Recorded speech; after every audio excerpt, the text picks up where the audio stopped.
identity of our church is tied to history. And we can't just wipe out that history and start over again with a clean slate. It doesn't work that way. We have to understand who we are, understand where we came from, and we have to live out our own history in continuity with the history of those who have gone before us. So in that sense, I do believe that the traditional Latin Mass is essential to Catholicism in North America in the 21st century. Initium Sancti Evangelii secundum Ioannem. My first Mass was a bit of an odd Mass. I was at a conference in Napa, California, heard about the Latin Mass, I've been wanting to go, all this sounds so great, and then all of a sudden I meet a trad priest, and I'm like, oh, this is awesome. So then he's like, yeah, you can go to my private Mass. So it's in a little hotel room, low Mass, and I don't know what's going on, but it was great.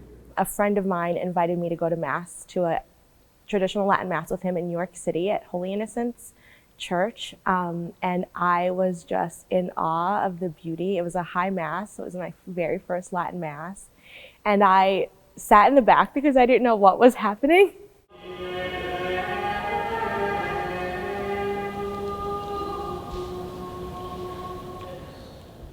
The Latin Mass goes back into the history of Rome and the Roman Catholic Church. The Mass, most of the Mass in Rome would have been in Greek to begin with, but in the early centuries of the Church, it slowly transformed into the Latin language, and they were consolidated mostly in the Council of Trent in the 16th century.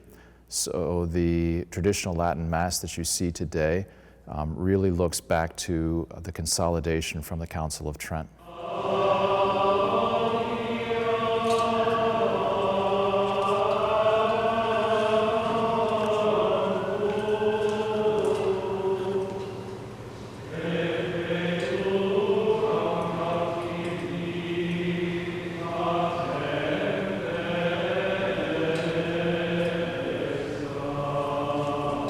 I think every aspect of it is unique, from the vestments to the music to just how everything is so reverent and solemn. And I really find we're really assisting in the Mass and not just watching the Mass happen. The words of the Latin Mass are the most beautifully composed words the humans have ever created outside of sacred scripture. And that was done under the influence of God. So it's the most beautiful and subtly profound words ever composed. There is a rhythm in the traditional Latin Mass. Some prayers are whispered, some are spoken aloud, and you have a chant as well. So there's a rhythm, and I think that rhythm reflects daily life.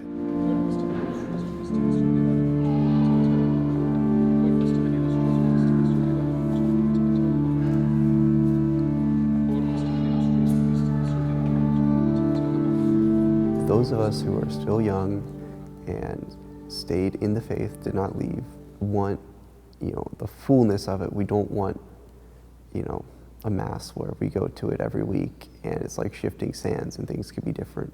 We want something solid, with a solid foundation that stretches into the past beyond our immediate generation. I think young Catholics are really looking to give completely of themselves to God, and they're looking to do so in a radical way. And the traditional Latin Mass gives that opportunity. It's that source of tradition that everybody's kind of seeking, that source of beauty that we all are wanting. And it's not out in the world. It's not what's being given to us in society. And so I think when people experience a Latin Mass for the first time, it's like, oh, this is so beautiful. Or just, even though we don't necessarily know what's happening, there's something there that draws. I do think more young adults are being drawn to it today. Say if you compare to 20 years ago or 30 years ago, I do think there is an increase in interest in it. I think people find in the traditional Latin Mass a greater emphasis on the transcendent possibilities of human nature.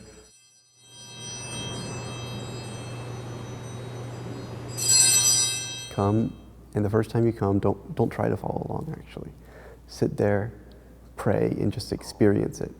Come back another time. Maybe you can try to follow along a little bit more. And slowly over time, you can build yourself up. And there's no one there like looking, it's like, oh, this guy doesn't have his missal out. What's going on? It's like, no one's going to think you're weird for not having a missal or not trying to follow along. Just sit there and pray. That's what everyone's there to do. I would say just come. Do what I did. Just sit in the back and watch it all happen. You don't need to know what's going on. It's okay if you sit or stand during the wrong times. Nobody's judging you. And just come and just pray and just enjoy what's happening before you and relish in the gift of this beautiful liturgy. There are some people who really love it, some people who really hate it, some who are in the middle. But I think my prediction, I don't know what I'm basing this on, just my gut, but my prediction is, it'll continue to grow. The Mass will live on. The Mass is going nowhere. It will only continue to rise, even if those in Rome want to stamp it down. They aren't stamping it out completely. It's not going away, but the generations who want it to go away are going to go away.